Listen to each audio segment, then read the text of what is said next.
തൃക്കാക്കര സഹകരണ ആശുപത്രിയിലെ മലിനജലം റോഡിലേക്ക് പമ്പ് ചെയ്ത് പ്രശ്നം പരിഹരിക്കാൻ KMRLന്റെ ശ്രമം. കൊച്ചി മെട്രോ റെയിൽ ലിമിറ്റഡിലെ 2 ജീവനക്കാരെ കസ്റ്റഡിയിലെടുത്തു. പമ്പ് സെറ്റുകളും വാഹനങ്ങളും പോലീസ് പിടിച്ചെടുത്തു. മെട്രോ നിർമ്മാണത്തിലെ അപാകത മൂലം ആശുപത്രി വളപ്പിൽ മലിനജലം കെട്ടിക്കിടക്കുന്ന ന്യൂസ് മലയാളം വാർത്തയ്ക്ക് പിന്നാലെയാണ് തിരക്കിട്ട നീക്കം. വിശദാംശങ്ങളുമായി അനിൽ ജോർജ് ഉണ്ട് കൊച്ചിയിൽ നിന്നും. അനിൽ, എങ്ങനെയാണ് മലിനജലം റോഡിലേക്ക് ഒഴുക്കിയത്? എന്താണ് അവിടെ ഉണ്ടായത്?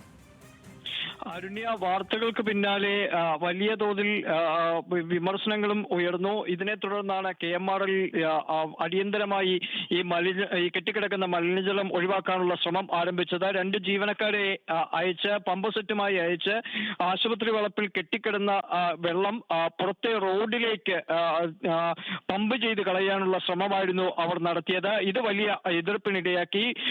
വലിയ തോതിൽ വലിയ ബുദ്ധിമുട്ട് സൃഷ്ടിക്കുന്ന, അതായത് കറുത്തിടേണ്ട ജലമാണ്, വലിയ തോതിലുള്ള മോശമായ മണവും അതിനുണ്ടായിരുന്നു. അതിനാൽ തന്നെ ഇത് പമ്പ് ചെയ്ത് തുടങ്ങിയപ്പോൾ തന്നെ ആളുകൾ പ്രതിഷേധവുമായി എത്തി. തുടർന്ന് പെട്ടെന്ന് പോലീസ് എത്തുകയും ഇവരെ പമ്പിംഗ് നടത്തിവെക്കാൻ ആവശ്യപ്പെടുകയും ചെയ്തു. തുടർന്ന് പമ്പ് സെറ്റ് അടക്കമുള്ളവ മാറ്റാൻ ആവശ്യപ്പെട്ടു.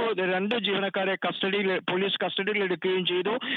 ഇത്തരത്തിൽ പ്രശ്നത്തിന് തൊലിപ്പുറമെയുള്ള ചികിത്സ നടത്തി മുഖം രക്ഷിക്കാനുള്ള ശ്രമമാണ് KMRL നടത്തുന്നതെന്ന വിമർശനമാണ് ഉയരുന്നത്. കാരണം ഇവിടെ മണ്ണ് കൂട്ടിയിട്ടപ്പോൾ തന്നെ ഇത്തരം ബുദ്ധിമുട്ടുകൾ നാട്ടുകാരടക്കം ചൂണ്ടിക്കാണിച്ചതാണ്. ഹോസ്പിറ്റൽ ഇക്കാര്യം ചൂണ്ടിക്കാണിച്ചതാണ്.